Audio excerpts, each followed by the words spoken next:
नासिर शाह साहब हमारे साथ मौजूद हैं, किसी तारुफ के मोहताज नहीं। सीनियर वजीर शाह साहब, बहुत शुक्रिया सर आपके वक्त के लिए, जज़ाकल्लाह खैर। हमारी सालगिरह में आप शरीक हुए हैं और एक और खास मेहमान हैं। And of course, Adnan Faisal, who is the loveliest, the greatest, who has his own show, of course, which also airs on our channel. Yeah, basically, just viral all over the place. Thank you so much for joining us as well.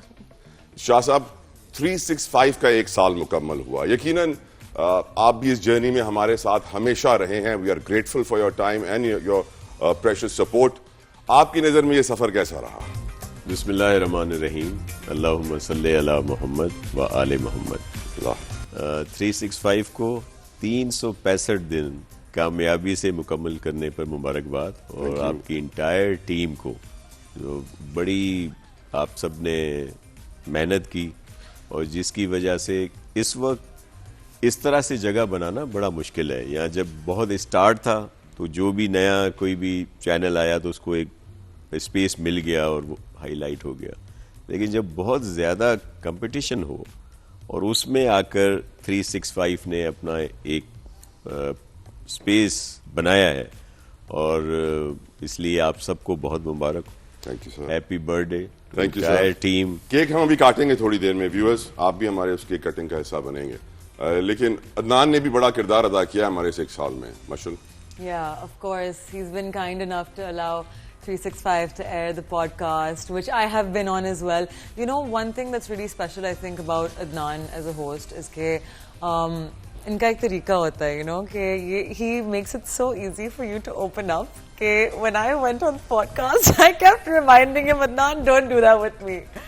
But Adnan, how has the journey been for you? First day जब मैं यहाँ आया था तो same यही set था, और again एक साल पहले की बात है। एनर्जी और वाइब उस दिन की और आज की भी वैसी की वैसी ही है। अल्हम्दुलिल्लाह। वाइब बड़ी इंपॉर्टेंट है किसी भी चैनल के लिए, किसी भी जगह के लिए। आप लोग की वाइब हो गई, पूरी टीम की देख रहा हूँ, कैमरामैन, लोग, lower staff, everyone, they are playing excellent job. और यहाँ तक पहुँचने में अगेन जैसे शाह साहब ने कहा कि पहले बहुत ईजी होता था, जब नए चैनल आते थे, स्पेस कम थी, तो 2 4 5 चैनल चले गए। इस वक्त पहले से ऑलरेडी इतने सारे चैनल थे, उस वक्त आना और स्पेस बनाना और इस तरीके से नाम बनाना, क्रेडिबल नाम बनाए और साफ सुथरा नाम बनाए। हालांकि लोगों को कहना था कितने दिन चलेंगे, वो भी चेंज किया है बड़ा, और लोग आते गए, कारवा बनता रहा, और आज we are doing excellent job everywhere. Shah साहब, आज एक और बड़ा दिन है, यौम इस्तेसाल कश्मीर। ये वो दिन है जब भारत ने अपने मजालिम का सिलसिला बढ़ा दिया हमारे मकबूजा कश्मीर के भाइयों पर, और हम आज उनके साथ नारा हक लगाते हैं।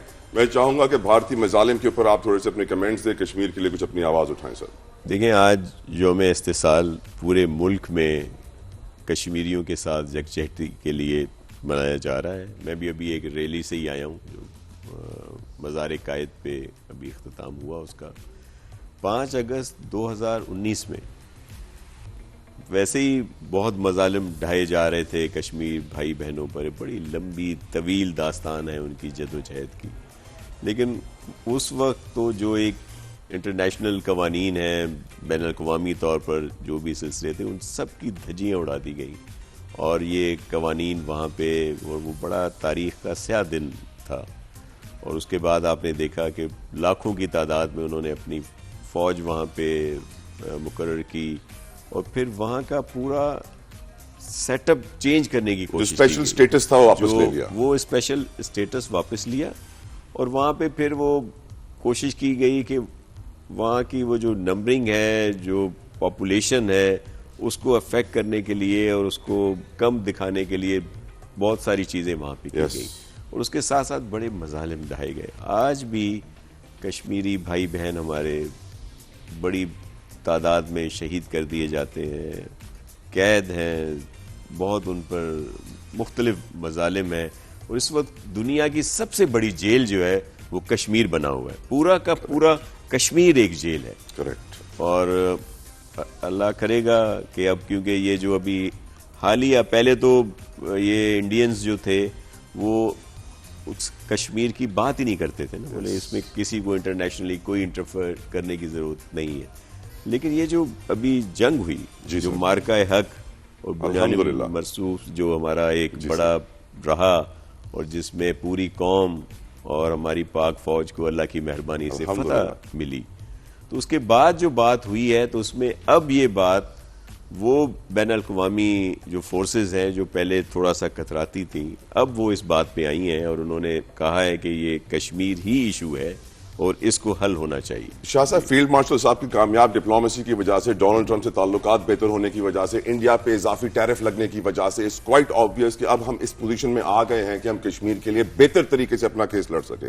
Don't you agree sir? जी बिल्कुल ऐसा ही है। और फिर आपने देखा कि पूरी दुनिया में ये, जिसमें एक पहलगाम का ऐसे ही एक False बना flag। के और उन्होंने ये सारा कुछ शुरू किया और पूरी दुनिया में वो गए, लेकिन पाकिस्तान की तरफ से प्राइम मिनिस्टर साहब ने भी फौरी कहा कि भाई कोई भी आकर यहाँ पे तहकीकात करें, हमने कोई इसमें इन्वॉल्वमेंट नहीं। और फिर जिस तरह चेयरमैन बिलावल भुट्टो जरदारी साहब एक पूरे डेलीगेशन के साथ पूरी दुनिया में गए और वहाँ पे जाके ये हकायक बयान किए, तो उसके बाद भी हमारी बात को तक़वियत मिली।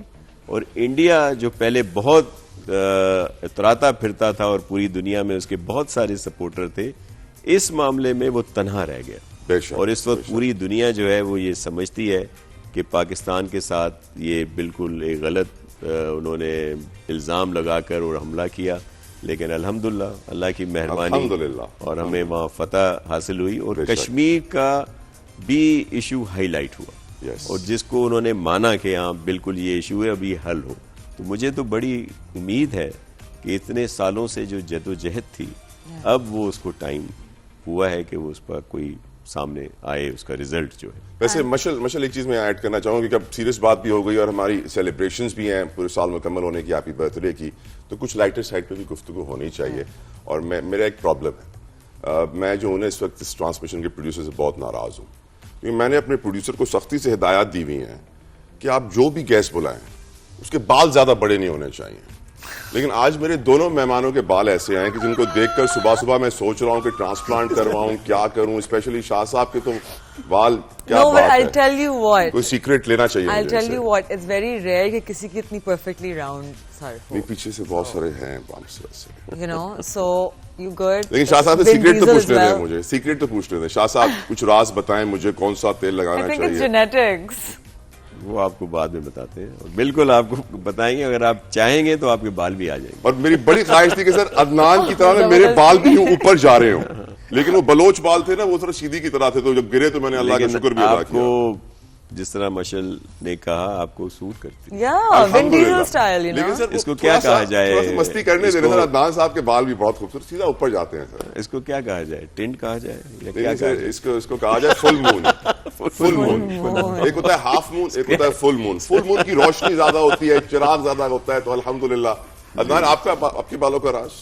सर देखिए, बालों का राज तो अब आपको शाह साहब ने भी ये कहा कि हम आपको शो के बाद बता सकते हैं। ये ऐसी क्या चीज है बालों में जो टीवी पर हम नहीं बता सकते? तो नाज़रीन और हज़रात, देखिए, क्या जानना अगर बहुत जरूरी आपको है। ये बात पता होती अल्लाह तो अकबर, अब आपके बाल होते, मेरे बाल हो। तो अब इसलिए वो जो राज है वो हम शो के बाद बताएंगे। मशल, आपको कभी ये राज I पता have चला? no idea। मशल तक को आज तक अकेले में राज नहीं बताया। इमेजिन। Seems shady। आप इंटरव्यू कर सकती हैं। Okay, so I was going to say कि not that anyone asked me, but my experience with this was कि मैं फाइनेंस की दुनिया में आई थी, मैंने अपना काम शुरू किया इस चीज़ में, एंड हमारे जो CEO हैं, he kind of approached me कि you know Mashal you have a way of speaking to the audience, और उनका एक बहुत रैंडम आइडिया जो I don't know how he thought of it, but he was like you know Mashal why don't you come to an everyday show. What do you mean? I'm not an anchor. I have zero experience in news. I'm just someone who comes and talks to people, right? But somehow उनका vision ऐसा था, and it somehow worked out that it ended up becoming a one-of-a-kind show जहाँ you know like no hate to anyone else. लेकिन हमारे show में there's a rule कि no one's allowed to use मुश्किल Urdu, because हमें लगता है कि एंकर सिर्फ आपस में मुश्किल उर्दू में बात करते हैं, ना किसी अवाम में से किसी शख्स को समझ आती है किसी चीज़ की, ना कोई कॉम्प्लिकेटेड जो आपके इकोनॉमिक लफ्ज होते हैं वो कैरी ऑन होता है जो उनका मीनिंग है टुवर्ड द ऑडियंस। ये आप तरह से कह रही हैं। I haven't seen his show, so I don't know if that would apply. अच्छा, ये भी बहुत बड़ा आपके लिए कॉम्प्लीमेंट है। अल्हम्दुलिल्लाह रब्बुल आलमीन। मेरी ऑडियंस बहुत एक नीश है अदनान, मैं जो हूं ना उनको कैटर करता हूं। नासिर शाह साहब, इनकी भी नासिर शाह साहब, आपकी एक खासियत है सर, आपके घर पे हमेशा को 200 लोग खड़े हुए होते हैं सर, आप हर किसी को घर के अंदर भी आने देते हैं, आप बहुत ज्यादा मिलनसार भी हैं, और आपको ये मैं नहीं कहता, बहुत सारे लोग कहते हैं कि जितने अप्रोचेबल आप हैं और कोई भी नहीं है। इसकी वजह क्या है शाह साहब? How do you handle all these people at the same time? देखिए, एक तो ब्रॉटअप शुरू से ही जो हमारा रहा है, बाबा भी अल्लाह उनको जन्नत में जगह दे थे पॉलिटिक्स में, और हमारा सबके साथ रहता है मिलने का सिलसिला। फिर हमारी जो पॉलिटिकली तौर पर जो हमारे चेयरमैन बिलावल भुट्टो जरदारी साहब का या प्रेसिडेंट आसिफ अली जरदारी साहब की तरफ से कि भाई लोगों के साथ आपकी इंटरेक्शन हो, आप मिलें। ज़रूरी नहीं है कि सबके काम हो, लेकिन कम से कम कोशिश की जाती है। उनको एक होता है कि भाई हमारे लिए किसी ने कुछ बात की, कोशिश की। काम तो अल्लाह की हुक्म पे ही होते हैं सारे, और बहुत सारे इश्यूज भी सॉल्व होते हैं। तो होना चाहिए, मिलना चाहिए। और हमारे बहुत सारे दोस्त मिलते हैं जो भी पॉलिटिकली तौर पर हैं, असाइनमेंट्स पे हैं, सब लोगों से मिलते हैं। मैं अकेला ही नहीं मिलता। माय नेक्स्ट क्वेश्चन सर, अब आप इतने सारे लोगों से मिलते हैं और सोसाइटी के इतने सारे प्रॉब्लम्स को वन ऑन वन फेस करते हैं सर, क्या आपको लगता है कि आज का मीडिया उन सारे प्रॉब्लम्स का अक्कास है? जी बिल्कुल। सिर्फ एक इशू ज़रूर है मीडिया से हमें, कि बिल्कुल मीडिया ट्रांसपेरेंट रहे, मेरिट पे रहे, और जो भी चीज़ें हैं उनको सामने लाए। मेरिट डीमेरिट्स दोनों आने चाहिए। लेकिन हम बड़ा फील होता है कि जब सिर्फ एक साइड दिखाई जाती है, मैं सबके लिए नहीं कह रहा, लेकिन मोस्टली, और फिर समझा जाता है कि ये दिखा के हम लोग कोई बहुत अच्छा कर रहे हैं। हम ये कहते हैं कि पॉजिटिविटी जो है ना, वो भी सामने आनी चाहिए। अगर किसी ने थोड़ा बहुत अच्छा किया है, और ये हम क्या पेश कर रहे हैं लोगों को, अपने मुल्क की पिक्चर जो है वो क्या कर रहे हैं। अभी जिस तरह आपने कहा कि आप फाइनेंशियल उसमें हैं, ज़्यादा एक्सपर्ट रखते हैं उसमें, तो मैं तो वैसे देखता हूँ, सुनता हूँ बहुत सारे प्रोग्राम, वो तो पता नहीं क्या तस्वीर पेश कर रहे हैं। लेकिन जो हम देखते हैं प्रैक्टिकली तौर पर, काफ़ी अरसे से इसमें है, इस फील्ड में, कि मुल्क में बहुत उतार चढ़ाव आए, बड़ी चीज़ें हुई, बड़ी मुश्किल से हालात थे। कुछ अरसा पहले डिफ़ॉल्ट की तरफ जा रहे थे, कोई हमें बात करने के लिए तैयार नहीं था, कोई यहाँ पे आने के लिए तैयार नहीं था। लेकिन आज अभी कुछ अरसे में हम देखते हैं कि दुनिया के बड़े बड़े ममालिक के सरबराह यहाँ पे आ रहे हैं, बहुत बड़ी कंपनीज यहाँ पे आ रही हैं, और इन्वेस्टमेंट की बात हो रही है। या हम लोग भी बाहर जा रहे हैं तो वो भी एग्रीमेंट कर रहे हैं, MOU कर रहे हैं। तो हम एक अच्छाई की तरफ जा रहे हैं। देखिए, कोई भी सरमायाकार जो इंटरनेशनल बड़े बड़े इन्वेस्टर्स हैं या ममालिक हैं, वो किसी ऐसी जगह पे जाके इन्वेस्ट नहीं करते कि जहाँ पे उनको ये नज़र आ रहा हो कि यहाँ पे ये एक डूबने का ख़तरा है या डिफ़ॉल्ट का ख़तरा है या तरक्की नहीं होगी। तो वो तो आके जब आ रहे हैं तो इसका मतलब है हम एक अच्छी सिमत की तरफ जा रहे हैं। तो इस तरह की चीज़ों को भी हाईलाइट करना चाहिए। या मिसाल के तौर पर बहुत ज़रूरत है, कराची शहर की बात कर लेते हैं, यहाँ काम की बहुत ज़रूरत है, लेकिन जो काम हुआ है, और हम लोग एकदम से माजी भूल जाते हैं और फिर कहते हैं कि जी, लेकिन अगर आप वो वो सारा आजकल इंटरनेट पे है, सारा मीडिया में है। आप वो चलें, अगर तब ये चैनल्स शुरू हुए 2000 में सारे, लेकिन उससे पहले न्यूज़ की सारी क्लिप्स मौजूद हैं, वो पूरा डेटा मौजूद है कि उस वक्त भी क्या हालात थे, क्या हो रहा था। तो जो बेहतरी है वो ज़रूर दिखानी चाहिए।